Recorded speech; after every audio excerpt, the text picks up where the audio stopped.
Wari uzi ko bimwe mu byo turya dukunda bitera kanseri cyane cyane nk'inyama zakorewe mu nganda? Inyama zakorewe mu nganda ni ukuzitondera kuko zigira ingaruka ku buzima bwacu. Zimwe ziba zirimo mikorobe cyangwa se ibyo kurya bimwe turya, ibyo bita ngo fasiti fudu byakorewe mu nganda, muri alimantasiyo, inyama, ibindi byose dukunda, imikati biri mu ma alimantasiyo, bimwe byagiye binangirika bituviramo ingaruka zo kurwara kanseri. Niyo mpamvu igihe uri kugura ibyo kurya ukwiye guhitamo ibiryo biri fureshi, ibintu byakorewe mu nganda tukabigabanya, tukongera ibyo kurya biri fureshi, ibyo kurya witekeye wikuriye mu murima. Cyane cyane nk'inyama zikunze kugira ingaruka nini cyane, kubera ko ubushakashatsi bwagaragaje ko inyama zakorewe mu nganda zikunze kuba zitera ibibazo bya kanseri. Si inyama gusa, n'ibindi bintu byagiye bikorerwa mu nganda bitari fureshi bigenda bigaragaza ko bitera ibibazo. Ni byiza ko turya ibintu biri fureshi, tukirinda amapiza, tukirinda amabaga, ibintu bitera umubyibuho ukabije tukabireka, ahubwo tukibanda ku bintu biri fureshi cyane cyane, dore ko nko mu Rwanda tugira imboga, inyama ushobora kuzibona zikiri fureshi zitarabitswe. Urabona nk'izi sosiso zimaze igihe ntuzi uko zabitswe, ariko tugapfa kwirira. Umuhanga wo kurya rero ntabwo apfa kurya. Umuhanga wo kurya aratoranya, akamenya ibiryo bimufitiye akamaro, akamenya ibyamugirira umumaro mu mubiri we.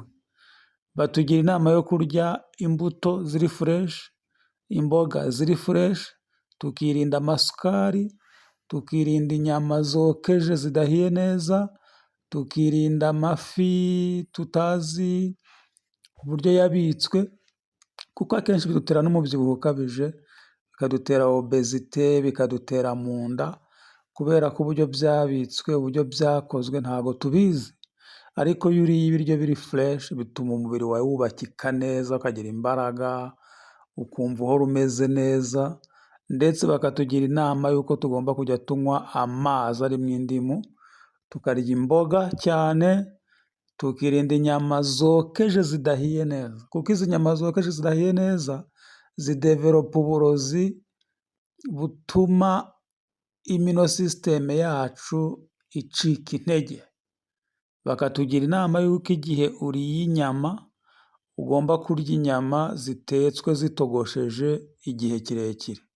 Buriya inyama nziza ni inyama zitetse mu gatogo. Agatogo ngira ngo abenshi murakazi. Gufata inyama ukazitekana n'imboga, ukazibiza ku muriro igihe kirekire, hanyuma ukaza kuzirya nta mavuta wasizemo, ugashyiramo imboga gusa n'akunyu n'utundi turungo nk'agasenda. Izo nizo nyama zemewe zitagira ingaruka cyane ku buzima. Naho izindi nyama ziba zitetse mu buryo butandukanye, hari metode zo guteka usanga zidevelopinga ibindi bintu bigira ingaruka ku mubiri wacu. Ibintu turya cyane cyane dushyira mu mubiri nibyo bitugiraho ingaruka. Twirinde rero ibintu byatugiraho ingaruka bigatuma umubiri wacu usaza vuba, tugahora turwaragurika indwara tutazi iyo ziva. Ahubwo twige kurya mu buryo buri natirere, twige kurya ibiryo biri natirere, twirinde inyama zabitswe mu makopo, twirinde inyama zitetswe mu buryo bugiye butandukanye, ahubwo twibande cyane mu kurya ibiryo biri natirere, twirinde ibinyamasukari, twirinde ibintu byinshi bagenda bavuga yuko bitera ingaruka mu mubiri wacu.